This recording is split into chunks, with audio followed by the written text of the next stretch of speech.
We speak for the trees. We speak for the trees, trees, for the trees have no tongues. I'm Nick. I'm Luke. I'm Adela.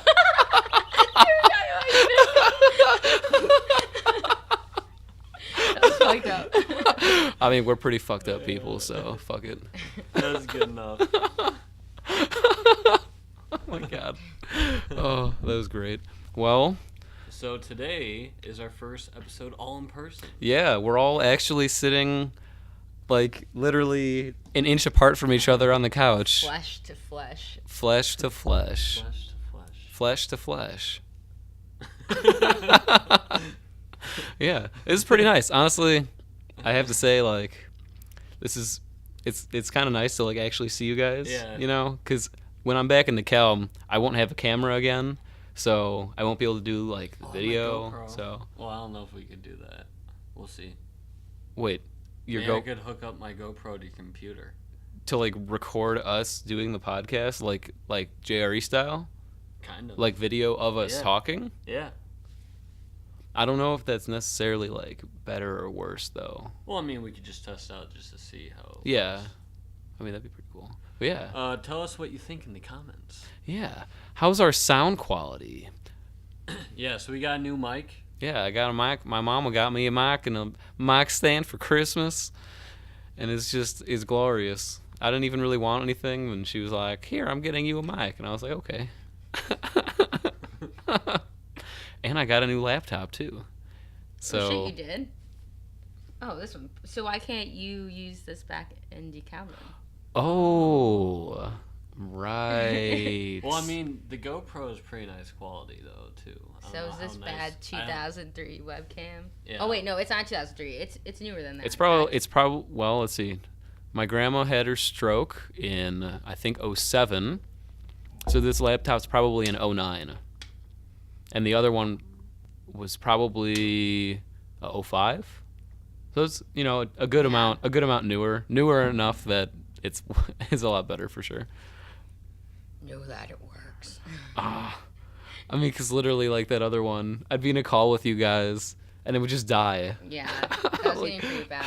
Like, literally, it would just overheat from nothing. It was ridiculous. So how's your break been so far, dude? I haven't seen you in a little while. It was all right. It's pretty good. Well, I got that job at NCAP. Right, so I did too, man. So yeah. that's fucking awesome. Yeah. I'm happy about that. That gives me something to do during the summer. So you guys are gonna be working together then? Yeah, over the summer. Over the summer. That's awesome. Yeah. No, Yeah. it's gonna happen. Well, pretty much. I don't know if we'll be actually together though. Yeah. Probably. I mean, though. at some point. Yeah. Because basically, they're a private environmental consultant group, and they do like wetland restoration, they do ecological restoration, they do invasive species removal, like a whole lot of. They're kind of almost like a conservation district, but they pay more because they're private contractors basically. Okay. So like towns, like local like parks and stuff, state land and like privately owned land, they'll go and they'll do like restoration work and shit like that. But it's kind of Awesome. It's kind of crazy though because we have to get our pesticide applicator licenses. Oh yeah, I think Erick has that. Dude, I was talking to my buddies Evan and Brian about it, and they were because they did the same thing over last summer, and they said that literally like every day when you when you come home, you're just like, gotta wash it all off, because you got just like pesticide all over you and shit, man. Oh man. Yeah. That's pretty bad. We got that to look forward to. Oh yeah. Well, that's cool though. But yeah, this past week, like since the solstice, I was reading about it, like it's meant to be like a time of introspection in the northern hemisphere, and that's what I've been doing the past week, which has been very enlightening, very, very, very enlightening about myself. And I got I do tarot cards and oracle cards, Really? which are like fortune telling, I guess you could say. But I use them to ask for what God's will is for me, my higher power, and those are pretty cool cards. Yeah. So when you say God's will, what do you mean? So a lot of people believe in like the fate of the universe type thing, you know. So when I think of God's will, I think of, well, me personally, I think, yeah, that, like, before I was born, I had a goal that I wanted to attain as my life on this planet. And I mean, I don't for sure believe this, but I have faith that this is something that I did, you know, and that's why some of the events that have occurred, you know. And where was I going? Yeah, so God's will. And part of God's will for me is that plan I made before I came here. And part of that plan was to maybe go to learn about environment and that type of stuff, like at NIU, and business at NIU, and all the good friends I met, and especially the ones that are just like instant connection. That are like, this feels like something that is meant to be. So God's will is, to me, is what will bring me true happiness. What is my goal that I wanted to do while I was here, and my purpose, you know. And I think maybe when I'm 60, I'll have reached that purpose, and then the rest of my life is just to be happy and to enjoy it, you know. But really, I try to stay in today, and what is my purpose for today? What is the best I can do today to be to service to myself and to others? What do you mean, though, when you say God? God means, to me, means everything that is physical, spiritual, emotional, all throughout this whole universe. God is the overarching power that is the collective whole of actions through every living and non-living thing. So it's almost to you, God is not a personified entity. Like, it's not a person that has actual like ideas and agendas. It's more of like almost kind of like the Hindus believe, like that interconnected web of like all actions and energies and all that shit. Well, I believe that God is one thing, he's everything. And then God has many aspects to himself because he's divided into all these parts, because we are all part of God. You know, he's divided into all these different aspects, but in the same sense. So God is all of good and he is all of evil. He is God in what the Christians will call God and Satan. He is all of that, you know. And God doesn't have an agenda. All he wants, well, in my belief, so like, I don't think that God has an agenda. You know, I think that God wants us to do what we want to do and to learn what we were meant to learn and to be our own people. He doesn't want to control us. He doesn't want to watch over us. He wants to be there for, it's like interdependent love is like, you, like when you love someone interdependently, you don't want to tell them what to do. You want them to be the ultimately happiest that they can be, and you want to help them achieve that. That's what God wants for us, in my opinion. That's all that he cares about, is he wants us to attain what we want to attain. He wants to help us along the way. But he doesn't want, like, if you want to, like, go to Israel, he will buy you a plane ticket somehow. He will give you the way to get there. You know, but he's going to give it to you by giving you the ability to perform the actions to get there. He's not just going to pick you up and put you there. But it's a he, like, not no, it's not a he. But, it's just easier to say that. But what I'm saying is, like, it's a thing it's that has, it's a, okay, so it's a, but it's not, because this is the thing I find interesting about, like, when people believe in, you know, deities. Like, do you, like, actually believe that this deity is like a person, like a entity with a conscious, rational mind that can make decisions? You know what I mean? Because if it is, then the whole you know, problem with, like, talking about like predetermined like paths that people take and not having free will and all that stuff. I don't know. I feel like, because I mean, I personally don't believe in, like, any God. Yeah, like deities or anything like that. I basically believe, like, we're essentially all parts of this giant fucking super cosmic organism, and there's like this realm of, plant consciousness and fungal consciousness that is always available and is around us all the time, and I kind of believe also that like human beings have the same thing, like Carl Jung's collective unconscious. Like I feel like every person that's ever lived, there's like this repository of human experiences, and we're pretty much all just like, the same. Well, like Bill Hicks said, we're like the same consciousness experiencing itself subjectively. Yeah. But I don't believe that this thing or this ether, this spirit world that I do believe in, is part of, controlled by, or created by some kind of like an individual, or like something that is actually like, although who the fuck knows? Because like God is an individual in the same sense that you're an individual. You have so many different neurons inside your brain determining what you're doing, working together. That's what I think, Like, you are one person, but you're not. Like, you have so many different layers to yourself, and you've changed and evolved so much throughout your lifetime that you talking yourself 5 years ago in just a different physical form would look so different, even though you are talking yourself. But yeah, I agree completely with what you're saying. That was a pretty large mind fuck. Well, that's good. We got to start it off strong, But I do believe in what you're saying, though, too. Yeah. And it's so subjective, because how am I to determine what's truth and what is just something that I can only understand because I was taught to understand it that way? Like, I can't truly experience.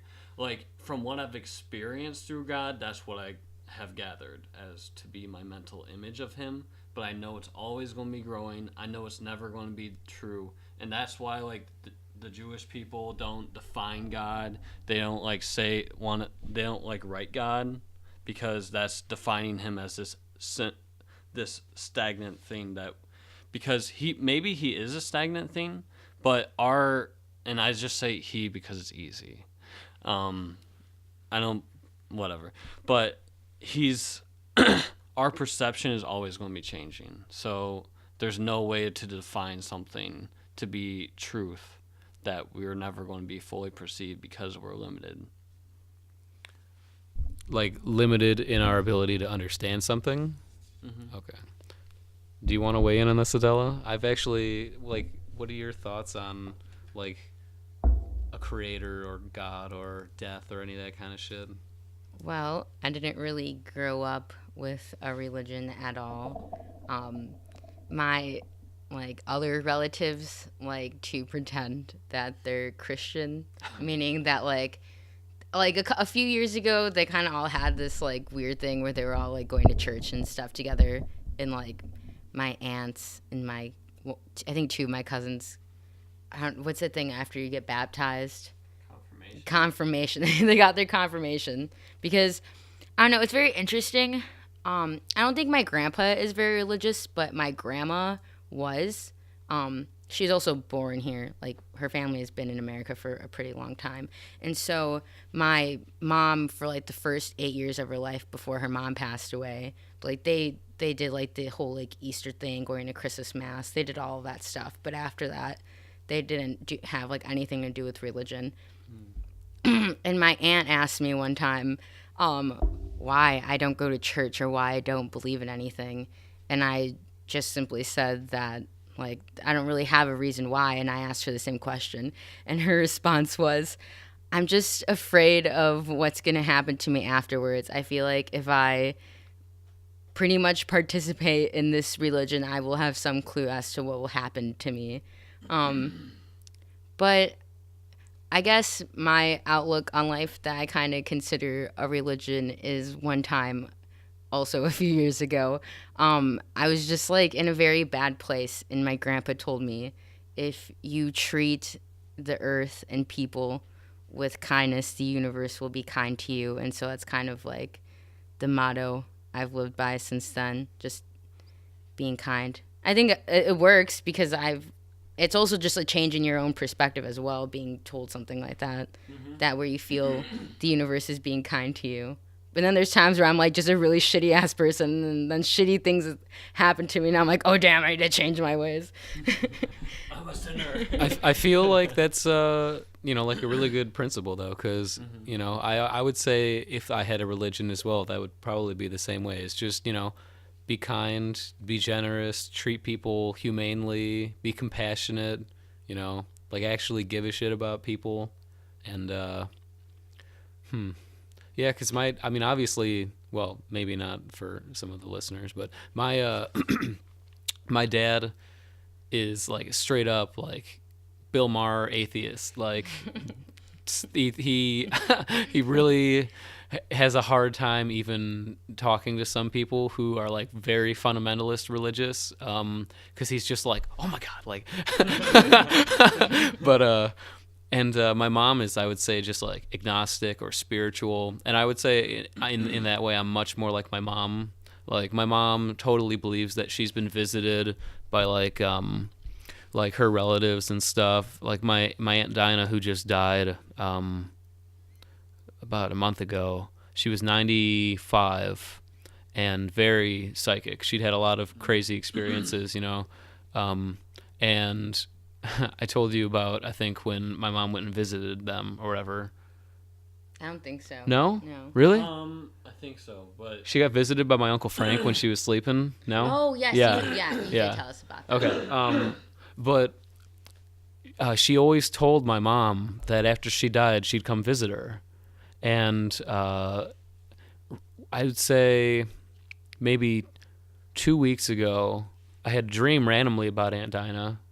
And I haven't really thought about her a whole lot except for when I found out she died, which is kind of sad because she was a really cool person. But, and then the other weekend, I was in Galena because I played guitar for people at a retirement place, like a assisted living place. And the night before that show, it was a Saturday night, like my parents went to bed, and they had a couple friends over who were staying the weekend as well, and they were in bed as well. And I was just in the family room by myself, and I got this sensation on the back of my shirt, like a tug, like a, a very deliberate tug. And instantly, all of a sudden, an image of my Aunt Dinah popped in my head, like visibly, like I could see her like looking at me and smiling. And I was just like, whoa, like, wow. That is crazy. Sweet. Yeah. So, I totally believe that, like, life goes on to some degree. Because, like, the energy in you has to go somewhere. You know what I mean? I also believe in that. I'm a very strong believer in, like, reincarnation. Yeah. Mm-hmm. And just, or like... in some sort of, like, spiritual world. Yeah. I feel like, that spirit world is where you go when you're doing, like, mushrooms or, ayahuasca in the Amazon or whatever. Oh, yeah. So, oh my god. So,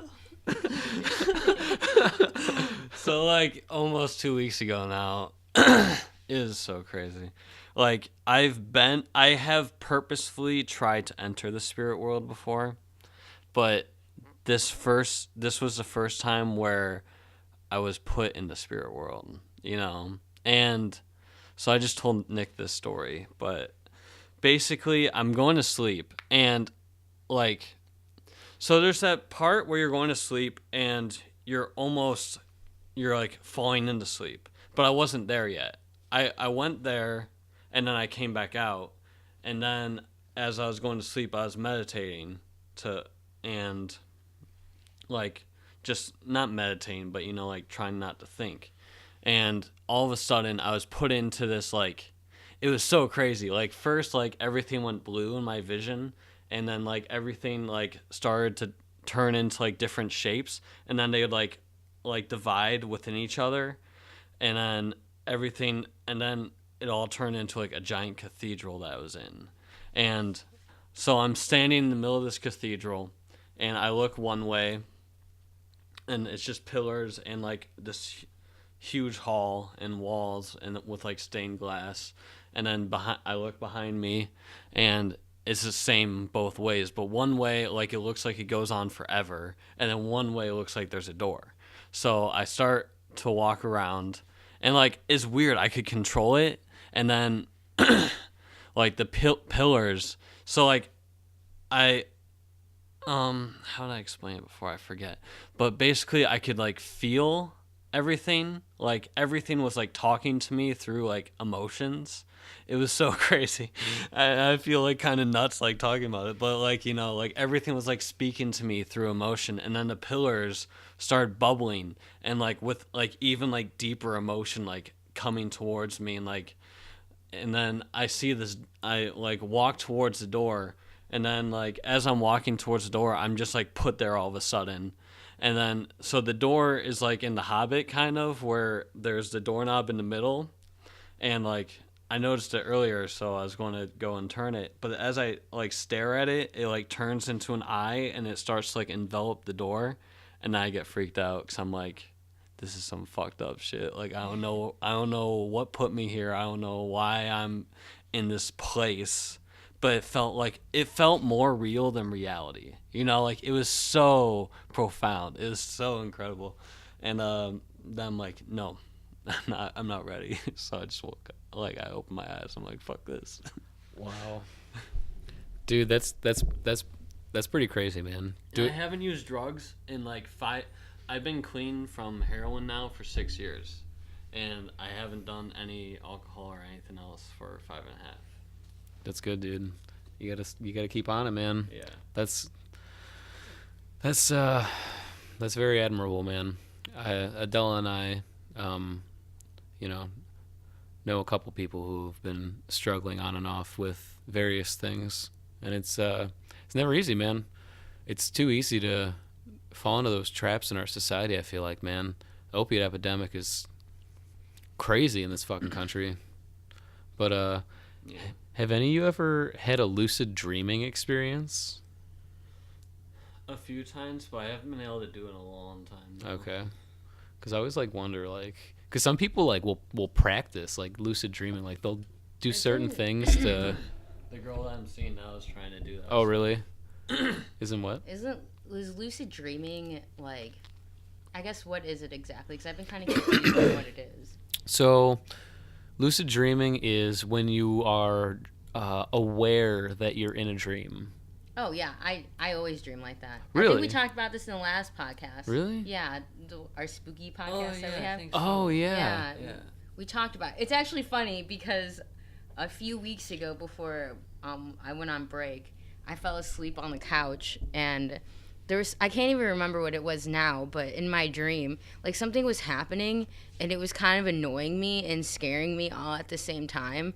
And then like it got to the point in my dream where I was like, what the fuck am I doing? I could just wake myself up, and I just woke up. What? Yeah, like I could just do shit like that in my dreams. Where like, if like, it's not so much like I'm in like super control of them, because there's sometimes where like I can't control what happens. But then when I realize when things are out of my control, I'm like, okay, I don't want this to happen anymore, and I normally will wake myself up. But I can't ever really change what's happening. There's very, very few times where I can. But most of the time, I can just wake myself up from it. Like, what kind of dreams do you normally have, though? Well, like I said in our last podcast, there was a while, like, almost for, like, a year, I was just having, like, very mundane, where I would go to sleep, and I would have mundane things happen to me, where I couldn't tell when I woke up if I was awake or asleep. Oh, right, and that happened, like, continuously for a year. And it was just, like, really stupid shit, too, that I couldn't, like, I honestly could not remember if I was, like, wait, did I do that when I was like, was that a dream I had, or was that, did that happen yesterday? But like something very weird that I noticed a few days ago was that since I was really little, from the time I can remember like being 5, I've had these very like, because I have very realistic dreams. But since I was 5, I've had dreams of being in like different types of car accidents. Very, very vivid, like, car accidents where I'm in them. Or sometimes I'm driving, and then I completely, like, lose control. Like, I cannot control the car as much as I want to. I cannot. But that's about it. That's, like, very continuous dreams. And it changes every time I have it. It's not, like, the same one.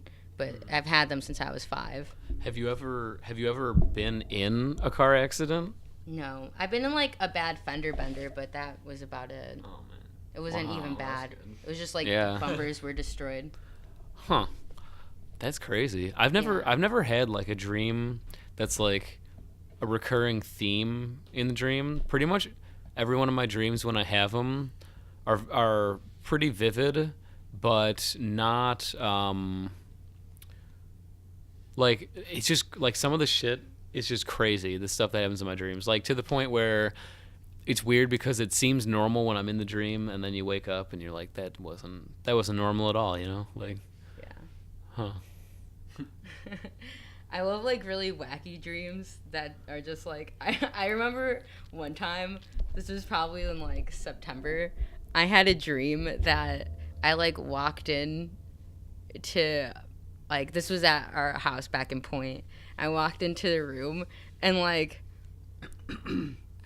I can't remember it that well now, but pretty much like I saw Erick cheat on me and like I shut the door really fast. So I was like literally my job was like, oh my god, and I like shut the door, and then I like walked away and I was like, wow, this is really upsetting. Like I wasn't even like I emotionally couldn't feel upset, but like in my dream I was telling myself I was like, wow, like this is really upsetting. And then I woke up and I was like, I told Erick, I was like, I had a dream that you cheated on me, and I just shut the door. And said it was upsetting. Yeah, I was like, this is really upsetting. I'm very disappointed in you. I'll write him a note later. Yeah, that's interesting. Yeah, when I was with my ex, I never had a cheating dream. At least not that she cheated on me, and I don't remember if I ever had one that I cheated on her. That I can remember, at least. But I feel like being with somebody, like your dreams definitely change though. Like I feel like before, well, obviously before I met my ex, I never would have had dreams about her. But like my dreams would always be pretty crazy, and it would always usually involve people that I knew.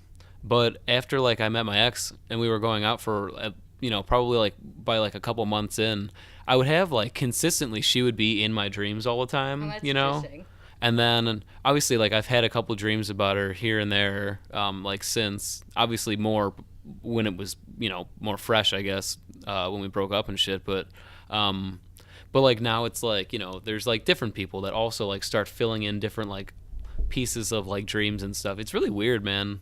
Like I wonder what the fuck is like actually like going on when you're dreaming, because I feel like I've met people in dreams that I've never met in real life. Oh, it's same with me. Yeah, and I'm always like did I like invent this person in my head, Yeah. or did I see them and I didn't know it, and like it was just stored in my memory somewhere, or like is this person like somehow, am I like interacting with another person like in the dream world or something? Yeah, I've definitely had dreams like that as well.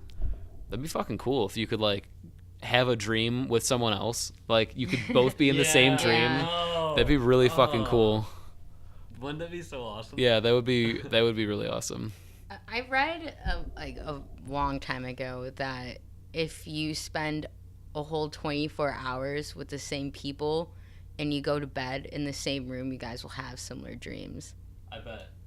But that also can be because you were experiencing the same things, but maybe you have slightly varying dreams because of your perspectives of the world. Yeah. I feel like that wouldn't be that hard to like try to do. No. We could like test that out sometime. We should do that today. Yeah. 24 hours, guys. We'll be here until 6 o'clock tomorrow evening. Stay tuned. Yeah. We should spend like a whole week only in one room together. I feel like if we did that though, We'd we would kill kill each each other. other. Yeah, we would just go Yeah. insane.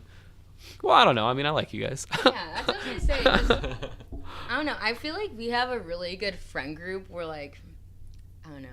Maybe it's because there's no girls or anything, but like we don't get annoyed with each other. Yeah. Or like get pissed off at each other. Like I don't think I've ever been mad at you, I've never been mad at you. except the times I've been accidentally bitchy to you. Or when I keep telling you that Erick loves me more because I texted him happy birthday first. Yeah. No, I would agree. I mean, when I like go up to visit you guys at Point, like literally the whole weekend is just a blast. Like I fucking love visiting you guys. I feel like I laugh more when I'm with you two like than pretty much like any other time. Like I feel like I walk in the door and like within an hour I'll be like crying from laughing about something. Good times, bro. Yes, exactly.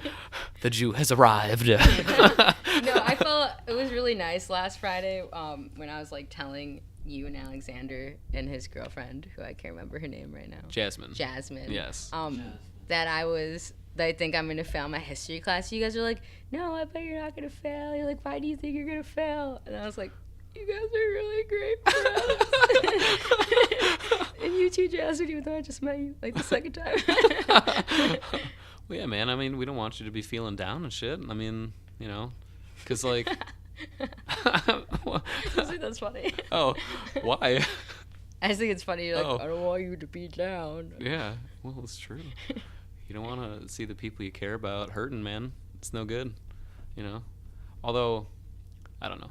I'm like a pretty sensitive guy, so I feel like when I see other people sad, I'm like, oh, I want to make this person happy. So, you know, I don't know. I feel you. Yeah. No, I would agree though. I feel very grateful to have the friends that I have and to like be connected to so many people, you know, because like the last not today but the last like 3 days in a row I was pretty much texting Jason like we were texting back and forth like all day, you know, kind of like out of nowhere because he's in Japan right now. For those of you listening, Jasik is he's a high school buddy of me and Adela's, and he's been in the Marines for about 4.5 years now. And he hasn't been home since like Christmas of 2016, and he won't be back until July. So it's been a while, but like, you know, I feel closer to him honestly than some of the people that are like still like within like easy driving distance. Yeah. Why is it Yeah. always like that? I don't know, man. It's weird. You know what I'm most thankful for in our friend group? What? That like, when we go to like fests or concerts together, and if one of us wants to, you know, like do a couple balloons or get like really fucked up off of something, like we'll take, like, I know you and Eric will always take care of me if there's ever a time I decide to like crawl into like a K-hole or something. You're like, don't worry, I'll take care of you. Because there's like honestly some like group of friends that are like, they're there for the good times, but when shit gets out of control, they'll just dump your ass at like a fest. They call them fair weather friends. Yeah, you know. No, I feel ya. Yeah. I think it's also just because like we have a very small friend group. I think it's different when you are like when you have a larger group of friends, because I feel like within like even though you're all friends in that group, there's like little subgroups inside of it, and if you're not like the one or two people, like let's say you and Eric, like I and Eric were a part of like a large group of friends, and we were like the three closest ones. Like I feel like I would maybe search for you or Eric if you were missing, but if like somebody else was, I'm friends with them, but I don't know them as well as I know you or Eric, so I'm not gonna care as much. I would, even though I'd probably still care. No, I totally get what you're saying, and yeah, I mean, I would say in that respect, like, yeah, like your people that you're spending the most time with probably are the people that you'd be most actively, you know, worried about. Dude, I will say though, y'all gotta go to Scamp this year or 2018. I would like to go. The lineup is really good. But Yeah. I would have to probably ask for it as a graduation gift, and that would be the only graduation gift I would get. Be a good graduation gift. Yeah, melt your brains before you start your internship. Oh my god, the lineup's just so Yeah, good. no, it is disgustingly good. I don't even have money for it at all, but I'm still gonna try to go somehow. Oh, I think I would also be really sad without Eric there. Like, I would still Yeah. have fun, but I would still be sad. oh, when is he leaving for Colorado? Would he already be gone by then? I think so. Ah. Or, like, he definitely would not be able to afford to go and then also fly to Colorado. Yeah. Fuck. Damn. Fuck Colorado. Just kidding. Yeah, Eric got a internship in Denver. Oh, really? Yeah, Okay, yeah. Denver. Yeah, damn. That's fucking awesome. Yeah. I wonder if he's gonna get altitude sickness. I don't think so. He didn't get No? it last time he was in Denver. Oh, okay. Denver's not that high up though. Actually, I was going to ask you this. Because Eric's like, you should come visit me in July. And he's like, you and Nick should drive up. So I was going to ask you, like we could. Oh yeah, I'm also supposed to get a car tomorrow, my own car. Really? Yeah. Wow. So if all works out well tomorrow, we could take my vehicle to Colorado. If not, I was just gonna fly. Okay. I mean, obviously, I would love to. It really all depends on how flexible this new, because it's not like a straight up job. It's an internship for the summer, and I don't know how flexible they're gonna be with me taking time off. I don't know about my job either. Yeah. If possible, like, and they're cool with me taking a couple days off, so we could like drive out and drive back, or fly out and fly back, I guess. Then fuck yeah, dude. I totally be down. I mean, definitely. I love Colorado and I love Erick, so. That's funny. That's really Can I use this to light a cigarette? Yeah. Okay. All right. funny. Luke's gonna go have a cigarette. That's really funny. Yeah, because I was thinking, like, if you end up not going, Erick's like, why would you fly? And I didn't tell him this, but the reason why I don't want to drive by myself is because I read a lot of scary stories online, and there's like a couple scary stories about the West, about the skin crawlers, or they're also called night crawlers. I'm not about that shit, so Do you want to elaborate? I haven't read them in a really long time. I just remember seeing a picture of it, which I'm not even sure if it was like a real skin crawler or not, but I know it scared the shit out of me. But essentially, they're like these weird things that kind of look like people, but they're bald and they don't have any hair. Well, I guess there's like different versions of the skin crawler because it's like an urban legend type deal. So like some of them kind of like look like wolves, I guess, and then some of them look like humans, and the humans ones scare the shit out of me, but they like will fuck your shit up. Like it's normally like when you're driving in the middle of the night on like a road in the desert in the West by yourself, and like something will happen and then they'll attack you and then you'll die and disappear, never be found. I've heard that some of them are like Native American legends, but I don't like. I've seen so many different versions of it and so many different pictures of what they even look like that I have no clue. Yeah, I wonder where that originates from then, because like the same deal with Sasquatch or the Yeti or the swamp ape or the skunk ape or whatever you want to call it. Like there have been Bigfoot sightings all across the world as well, amongst many different cultures, including a lot of indigenous cultures. And like I don't necessarily like believe for sure in Bigfoot. I think it's definitely like a possibility, but yeah, like I've never heard of the whole skin crawlers thing. Like, Yeah. So they're all like in the West for some reason?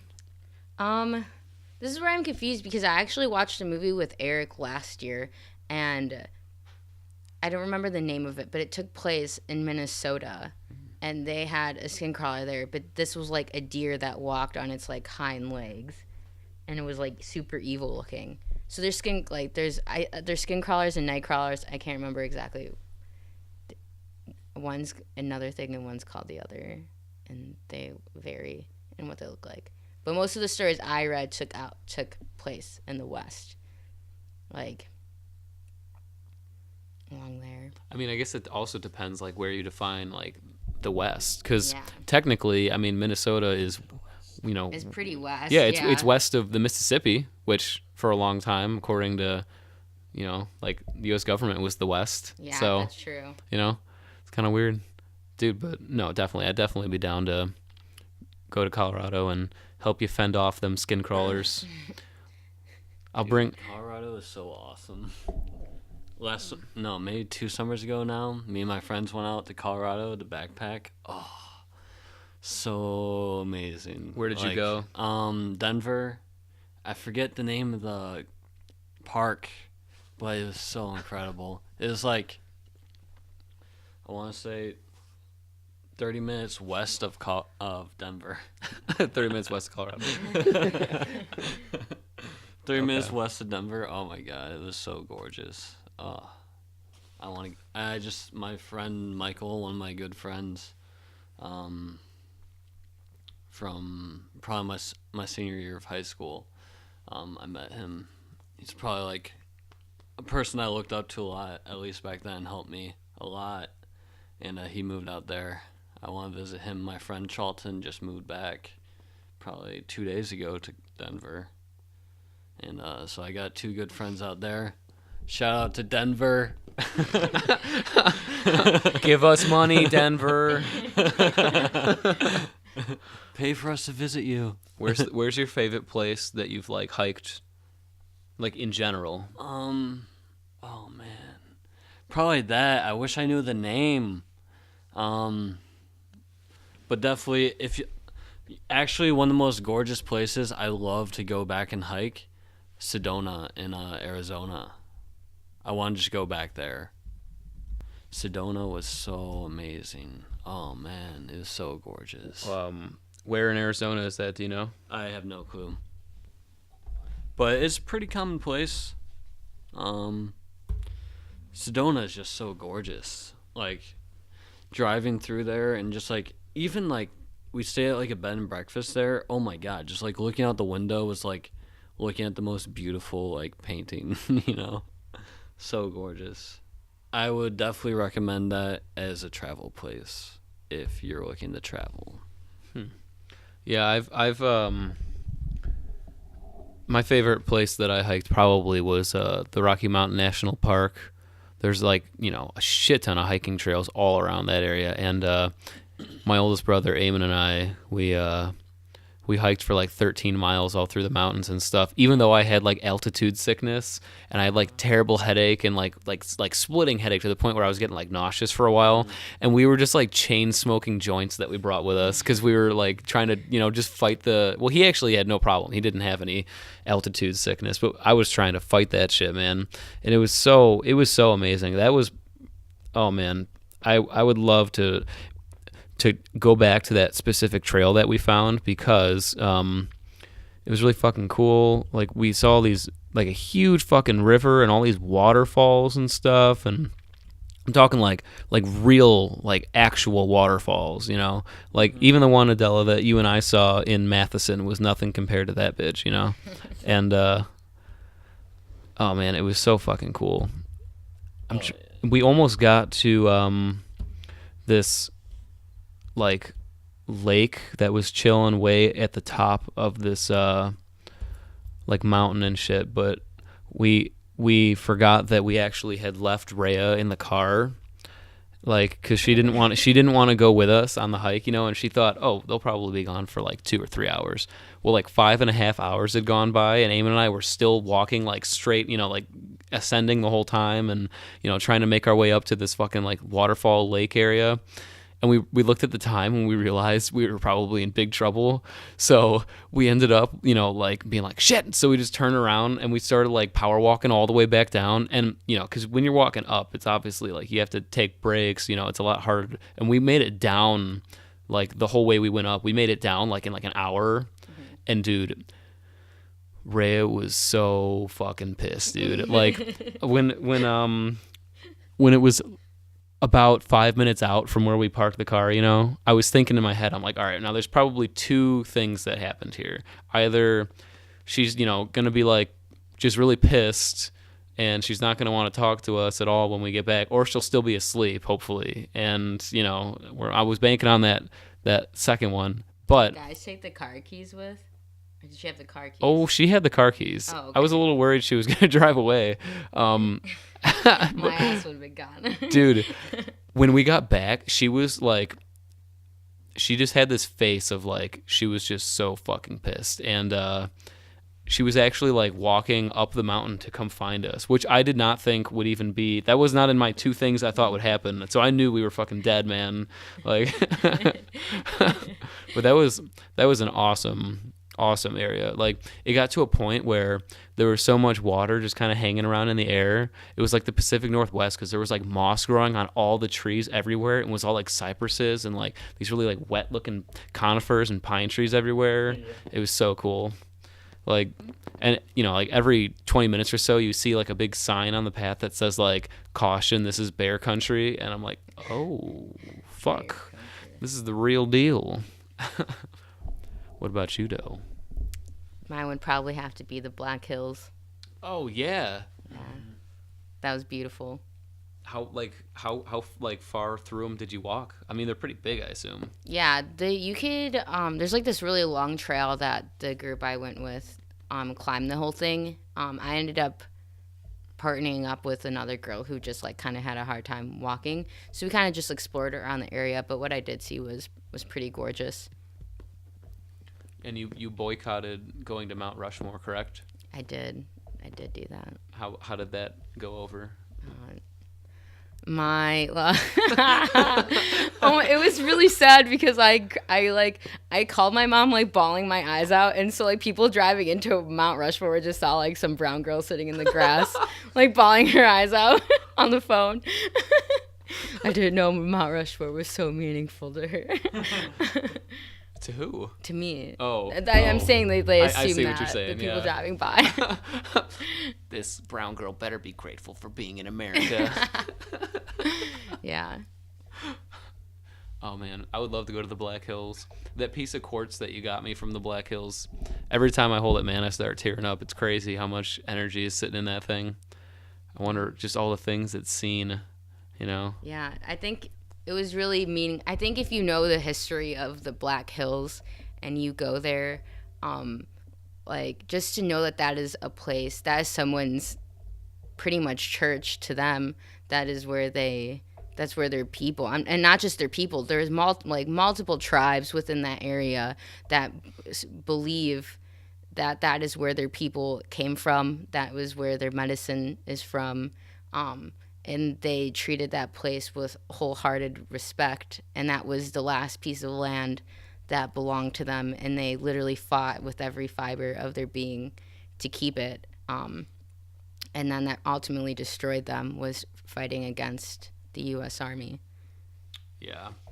For those of you who don't know, the history of the Black Hills is pretty fucked up. Basically, in the original 1851 Treaty of Fort Laramie that was signed by a lot of the Plains tribes, the Lakota, the Kiowas, the Cheyennes, the Crow, the Arapaho, a lot of these different, bands of tribes.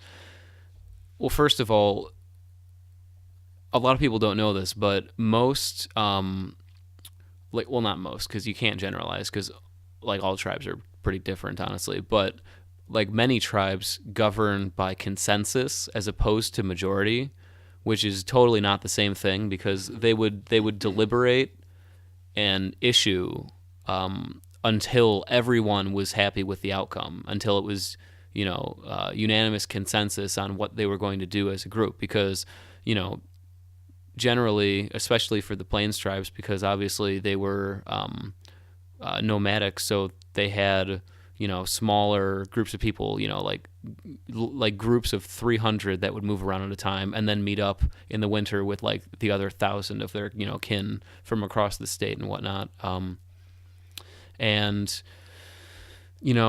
they had a couple of their people that basically the U.S. government said arbitrarily, okay, well, you're going to be the so-called like chiefs of the tribe representing them, and you're going to make decisions for them. So if you sign this treaty, it's representative of all the members of your tribe, which to them, is like a completely alien idea and difficult to communicate across, a group of people who probably wouldn't communicate except for a certain amount of months out of the year. So the 1851 treaty gave them the Great Sioux Reservation, which basically, if it was still around today, would have been most of North Dakota, a lot of South Dakota, and parts of Montana and Wyoming. And that was later changed in 1868, which was like an adaptation of the treaty. And after that, basically, the Black Hills was still part of the Great Sioux Reservation, but basically in 1873, General George Armstrong Custer led an illegal expedition into the Black Hills, and they found gold, which at that time, the Black Hills was seen as not really economically valuable. Yeah, so there was no reason for the United States government to acquiesce it from the tribes. But they found gold in an illegal expedition, and then in 1876, they just decided on a rider on a different bill to just write it out of the reservation. And it's still right now being contested in court. The Oglala Sioux of the Lakota, they're still right now fighting to get the Black Hills back in court. Like, the government tried, because the Supreme Court decided that it's true they were wronged and, it shouldn't have been taken from them. But instead of giving it back, they just offered them $16 million, which is not really that nothing. Right. It's not really that much money. Or my number might be a little off, but Trump got a small loan of $1 million just for being born. Yeah, exactly. And they said, no, you can't buy the Black Hills. They're not for sale. And now, it's still going on in court right now. So, man, that's why every time I hold that rock, I'm like, Jesus Christ. There's so much blood was shed, and so many spiritual things have occurred on this land that this rock is from. And I've showed it to a lot of people, Luke included, and everybody who holds it is like, oh my God, what is going on with this thing? I'm like, what is it? Yeah, yeah, for real, man. Honestly, though. Yeah. I don't know. Do you think that rocks can carry energy? Because a lot of people are into crystals and stuff, and I'm kind of one of those people for sure. I've had a crystal collection since 4th and 5th grade. Ah. I used to bringing it to my before and after school program and show it to my children's there. Would they think it was cool, or did they think you were weird? No, they liked it. They really? loved the shit out of it. Oh, okay. They because they have such different textures. When you're a kid, you're very tactile. So that was fun for them. Yeah. Yeah. Yeah, I've only been building my collection recently, but I am enjoying it for sure. I've had a collection since I was very young. I can't even remember, but I have a whole tool chest filled with different rocks that I've been collecting since forever, and I still collect rocks. And actually, when I was at the beach, I found a bunch of cool ass rocks. Yeah, and I always take them home with me. I can't help it. It's just something I need. I need these rocks. When I go shopping, I'll go to Target, look through the whole fucking store, and take 2 things home. But I'll go to the beach and pick up 7 different things and be I need this in my life, And it's just a rock, Well, I mean, it's not just a rock, but it is just a rock. No, I got you. I guess I've always been into rocks, but I didn't really start appreciating them until recently. Because even my family and I, we used to take trips down to North Carolina and stuff, and we went mining a couple times. All I found was quartz and stuff, but we did they have all the. You went pan mining at yeah. Wild West. Yeah, I did do that when I was a kid. Now I know how weird that whole thing is, just the Wild West. Wow. In air quotes. I always wanted to go there when I was younger. I always wanted to go to the. You never went though? No, I never went to the Wild West. What was it called? Was it Dowley's? Donley's Wild West Town. Donley's Wild West Town. They're still open, right? I think they are, yeah. I always wanted to go. My mom always told me we never went. Well, we need to go there and to the alpaca farm. Yeah, we definitely need to go to that alpaca farm. I want to do that shit. Yeah, that sounded so cool. Yeah. Sorry. No, you don't have to be sorry. That sounds fucking so badass. bad. I want to go pet the alpacas and draw with their fur. What are you talking about? Wait, where did you say it is? It's in Elgin. Where all the farms are at in Elgin. Yeah. Oh, okay, yeah. Kind of by Randall on Elgin? Yeah, I guess. Okay. I'm trying to place where there's farms in Elgin. Yeah, I know. You always just think of by the train station and the river. Yeah, the Riverboat Casino. Well, and downtown Elgin and stuff. I used to go to Nightmare in Chicago Street a couple times, cool. which is pretty fun. I didn't know that was in Elgin. Yeah, it was a good time, man. It was a lot of fun. There's a good record shop in Elgin. Yes, we would usually end up just going there and hanging out in the record shop. And I need to go there. I need to go there. I want to get a record player. I want to get a record player. Elgin's a pretty cool town. It's nice and old. Yeah, it used to be really fucked up for a while, and they're kind of bringing it back. Yeah. It was pretty like... Get rid of all the Latinos and the black. Is essentially what Nick's saying. That's not at all what I'm saying. Because basically all of Elgin is Mexican, and they all get along fine. So it's not that. There's just shitty people living there, and now there's cool people living there. And there's like jobs and shit. I love brown people. I'm sitting right next to one. Well, I know something really interesting that I guess didn't notice just because of the area we live in. So like Wisconsin is pretty much like a heavily white population. So like it's not like living around here where like there's like different specialty stores for different types of cultures. Like you could go to Carpentersville and there's like fucking 20 like Hispanic grocery stores, and there's like a couple of like Asian grocery stores. Like you get my point. And like in Wisconsin, they don't have like any of that. And I just think that's sad because like I remember growing up in Streamwood, and we would like go to the Mexican grocery store, and then down the street was the Indian store. We would go there and get certain things, or we would go to like this Asian store that was like a couple stores down from the Indian store. And like I've had that experience of like getting to taste all this different food and like getting to know other people's cultures through that. And like it's so weird that like in Wisconsin, like most people don't get that, or like will never have that experience. I mean, I guess though that depends where you're at in Wisconsin, because you know. I would say like obviously like not. I wouldn't say like Milwaukee has that problem, or maybe like Madison. Yeah, or Madison, but like most of the other like I think once you get past Point, because Point's right in the middle before you get up into like wood country, or Eric likes to call the Central Sands. Like there's people that like I've talked to in class that have literally come from like 100 town population. Like their town population is 100, and they graduated with 5 kids in their high school class. So I mean, like that's just like insane to me. Yeah. I feel like what a weird perspective of the world you have. And I know that sounds really judgmental, but just because like where we've grown up, or at least like where I've grown up, like that's never like I could never fathom that. Like I can never fathom like not being in a classroom with like a couple Asian kids, some black kids, and like white kids and Hispanic kids. That's just like so weird to me. Yeah, I actually really like the amount of different kinds of people that are at NIU.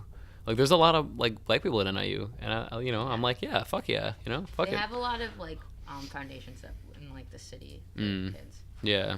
We have that with kids from like Washington D.C. area set up, which is interesting. It's like so far from home. Well, I've heard D.C.'s pretty fucking rough. Like D.C.'s like one of the most dichotomous towns. So like there's like a really nice part of D.C. and like a really bad part of D.C. Especially like Baltimore, Maryland. That like it's off. I know it's not in D.C., but it's pretty close by. But they're pretty bad. Really? Yeah. There's actually a really good. Joe Rogan has an episode with a former police officer that worked in Baltimore, Maryland. He has like a very interesting perspective. Like he's a good police officer. Yeah. I'm not saying that. Okay, all police officers are good. There's some bad seeds. Okay, this was an exceptionally good police officer, I should say. Well, you don't have to say that all police officers are good, because that's not true. I know that's not true, but I also don't want to. I don't want to be rude.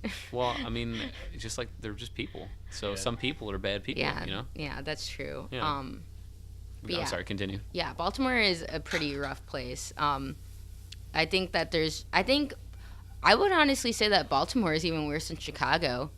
I feel like it just doesn't get the credit as much as Chicago does. Really? Yeah. It seems strange to me because I kind of feel like you just kind of like assume that like northeastern part of America is like awesome, like Connecticut and like Vermont and like Massachusetts and Maine. They just all got it going on. Their shit together. Yeah. Been around for so long. Yeah, you'd think like, well, those are like the first states. Like, all right, so I guess you know, they're probably got their, like you said, their shit together. But man, I guess, you know, it's just like anything else. There's, you know, shitty situations people are in, no matter where you go. I guess my teacher asked me this one time when my professor found out I was from Chicago, and they asked, "What would you do to help fix Chicago?" So I was wondering what your guys' thoughts would be. What do you think Chicago needs to do to fix like our violence and poverty that we have going on there? What was your solution? My solution was like I guess my perspective of the world is very much it's a lot easier to fix children than it is to fix adults. So obviously like people don't want to put in the amount of resources or money into fixing the adults that we have now that are fucked up. So if you don't want to if you don't want to pay taxes that go for adults, then we need to make government programs that that are going to help children. So therefore fixing our public school system, especially in Chicago, making it fair where it doesn't matter if you're from the ghetto or if you're from the nice part of Chicago, you're getting the same equal amount of education as somebody. I think having some sort of food program where kids are actually not coming to school hungry, because I guess food and health programs for kids, regardless if your parents have health insurance or not, and making before and after school programs so kids aren't going home while their parents are at work for 12 hours a day to support their family. They're actually like getting some sort of homework help and have role models from like the before and after school instructors that by the time that they're, you know, in their late teens and go into their adulthood, they have some sort of like they have now at this point they have positive relationships, they have some sort of education that if they decide not to go to college they could still get like a decent paying job, and they're overall like mentally and physically healthy. I think would fix a lot of problems. What about you, Luke? Well, so first off, overall, I think the education system is fucked up. Like, the education system is you are learning what to do. You're preparing for the next year. You're preparing for the next thing. You're preparing for the next thing.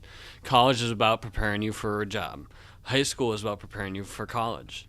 Middle school is about preparing you for high school. You know, it's all bullshit. And the first few years there, I'm relearning. Like, my high school is really good. Like, I went to Lake Forest High School. They are very well set up. And I'm learning now what I learned back then. You know, it's pretty fucked up because that was 2012 too, you know? So it's like, it needs to be, especially with the technology we have, it needs to be more specialized, you know? And we really need to put so much more into our education system because, one, it really does, like, there's so much bullshit that we learn, but there's so much good stuff that they could have taught us. Like, I wish they treated emotional intelligence and intellect intelligence, I don't know if that's the right word for it, at the same level. They're both equally important. You know, emotional intelligence, the ability to handle a situation and ability to deal with life is so important to knowing the knowledge of how to do things. You know, like, in history we learn about the past, but we don't learn how to not make it happen, you know? And, like, watching Trump, like, so much bad things could happen. And even from any political shit that we go through, like, none of it is really advancing us that far. It's still just these big giants getting their way, no matter what we do. Even if a Democrat was in power, like, it still wouldn't be that amazingly profound for the middle class and the lower class. Like, so the only thing that I think we can really do is teach people how to have an emotional intelligence, because they really didn't teach me that in school, you know? Like, I went to counselors in my last few years there, but they really didn't like they got me to where I needed to go, and I'm super grateful for that. But they could have done so much more, so much earlier. They could have had a class that was about that, you know. And I guess they kind of do, but it's not the same. I think we really need to focus on emotional intelligence in schools and specializing, because people learn differently. I do not do well sitting in a desk cramming shit into my mind for an hour each day. I do not do well with that. I do well with talking to someone and learning through them and how to do it hands-on, or learning about from their experience, not through this is the mechanical way to do it. I need, like, there's so many different, like when I watch Joe Rogan, like, hearing their experience is how I learn things. You know, that's how I learn things and absorb them super well. So, like, we really need to everyone is so different. I'm an introvert. You know, it's really meant for extroverts, most schooling, because the majority of the population is extroverts. But then you're just teaching everyone to be an extrovert, and you're not really focusing on how to make every different part of society to function as one, to become the best thing that we can be. You know, and it's really focused on how can we make the most economic profit. You know, that's all we care about, is how can we exploit our resources to the best of our ability, instead of how can everyone be the happiest in our nation, how can we spread our goodwill towards one another, you know, and really changing our values as a society. You know, we really, a lot of our values are based upon Christian values, but we need to really base our values upon our love for one another, you know, and really trying to find out how we can make society like I don't think there shouldn't be an upper, middle, and a lower class, because naturally everyone is going to fall into that somewhere. You know, people are going to fall into that. But this isn't about having everyone become equal or anything, but to be able to have everyone be happy where they're at. That's what we need, and have everyone be able to understand and respect one another. And I think that starts in our educational system, and that starts with us not focusing on how can we teach these kids to make money, but how can we teach these kids to enjoy life and enjoy each other. Because when you enjoy life, you are going to add value to society. You know, you're not going, like, if you truly enjoy life, that doesn't mean you're going to be sitting at home playing video games all day, because you'll feel like a lazy piece of shit, because there's so much more out there to do, you know? I have something really, it's kind of funny, but also kind of sad to add to kind of like your point. So last year, I went back to the elementary school I used to work at. And this is pretty common at a lot of places. It started getting popular when we were in like 5th grade at elementary schools, where they have those stupid ass value systems that the whole entire school follows, not just your classroom, like respect. What is it? Respect, generosity, integrity. Yeah, speak with purpose. Yes. Yeah. Just like the stupid cliche things that like you see on like little signs in like a counseling office. Anyway, so for my sociology class, we had to go to some sort of institution and like pick something that we want to like observe. And so I went back to the elementary school I worked at, and I did my paper essentially on the value systems in schools, because I noticed that in the lunchroom they have the pillars of whatever their school values are, and then on the outside of the cafeteria is a bulletin board, and it's every I guess like little elementary school semester, quarter, they change the theme of it. Yeah. And like, so it's like they'll have like a tree up for fall, and it's like a bunch of leaves for every class, and it's like if we don't lose any of the leaves on the tree, everyone will get an ice cream party or something like that. And then like by October, almost all of the leaves are gone. There's like fucking 4 leaves left. And so I like, for my paper, I asked the kids like what those pillars mean to them, or like if they even fully understand them, because you could, you know, explain what respect is to kids, but if you're not having them actually like practice it and explain it more in like a kid friendly way, and like you yourself as a teacher, because I feel like some teachers don't even like demonstrate the values of whatever values the school has, then like these kids are just literally doing the shit to get like ice cream or candy at the end of the month. Or I know like a lot of elementary schools also do like this school had the paw bucks, so like if you demonstrated respect, your teacher can give you a paw buck. If you are showing integrity, I'm going to give you a paw buck for that. And you could save up your paw bucks and get like a treat at the end of at the end of the month. But like it was crazy because none of them, like, trust me, I really loved all of the kids in my after school program, but like they didn't like. There's some kids that they don't need to have those values because they're already just instilled in them as the person they are. And then there's some kids that, like, they genuinely like need to be taught those things. And I don't necessarily think it's their parents' job. I think it's just like, I think if you're a teacher, you have to take on the role as all of those kids' parents. And they don't get taught that at home or at school. And they end up just like, they don't understand what it means to have integrity or what it means to have respect because they don't have anyone presenting it to them.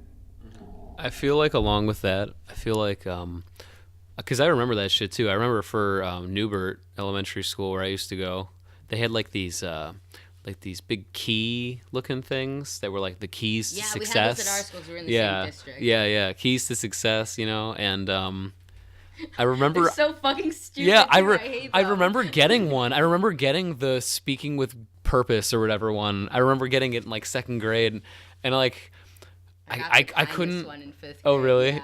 Yeah. I couldn't understand like what I did to get it that I wasn't doing any other time, and it like I feel like it confuses kids, and it also makes them start working just towards rewards as opposed to like trying to actually demonstrate like the kinds of behaviors that people within a society would value towards one another, because I feel like there's no community anymore, you know what I mean? Like there's so many people now that, and everybody just goes home, and then you're, you know, in your immediate family with your 3 or 4 or 5 people living in your house. And then everyone else is like the other, you know what I mean? Like everyone else is outside, you know, it's out of the walls of your house. So it's, you know, it's tough to instill values that like, you know, are, like actually are actively both being shaped and like received by the community. You know what I mean? Yeah. Sorry, I really want to jump in. That, like, so I complain about materialism in society, like, especially over Christmas. It's like I enjoy the sentiment of the gift more than the actual material value of it.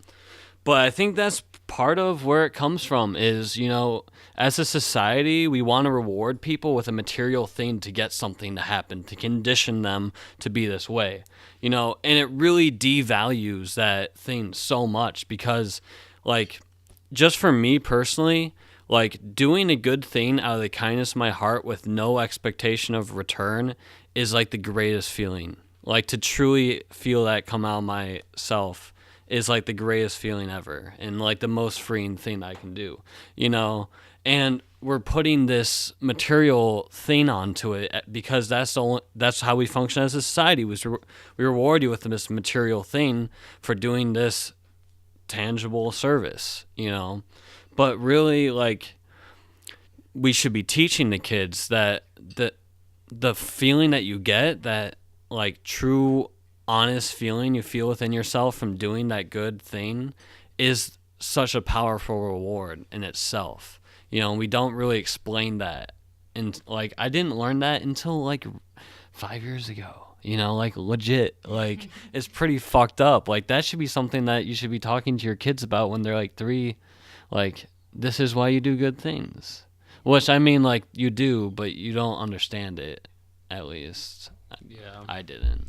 I feel like, in that vein, the ways that I would want to, like, help improve Chicago, in, you know, definitely in agreement with what you guys were saying, is definitely partially to totally rework the public education system, both like on a funding and like a operation level.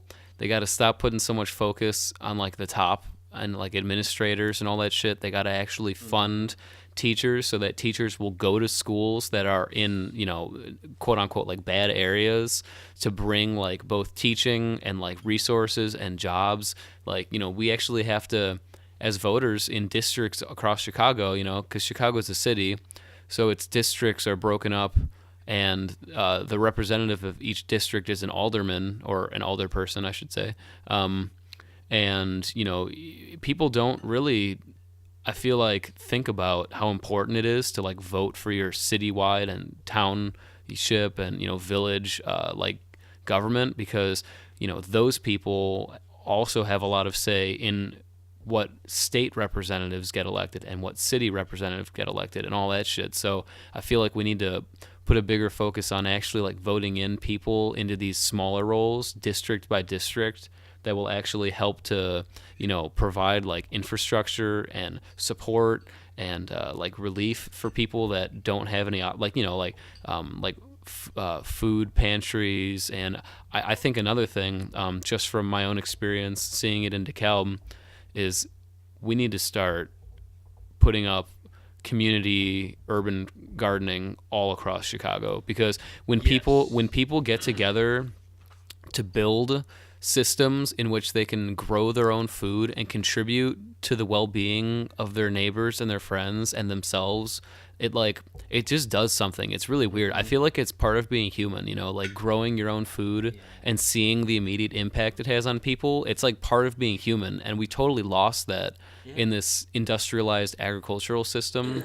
And it's especially bad. What, started society. Yeah, it's especially bad in the cities, because not a lot of people know this, but like cities have basically like 3 days roughly of supplies. If there was some kind of event that made it impossible for food to be shipped to a city, say like Chicago, there would be enough food and resources in the city for that population for about 3 to 5 days.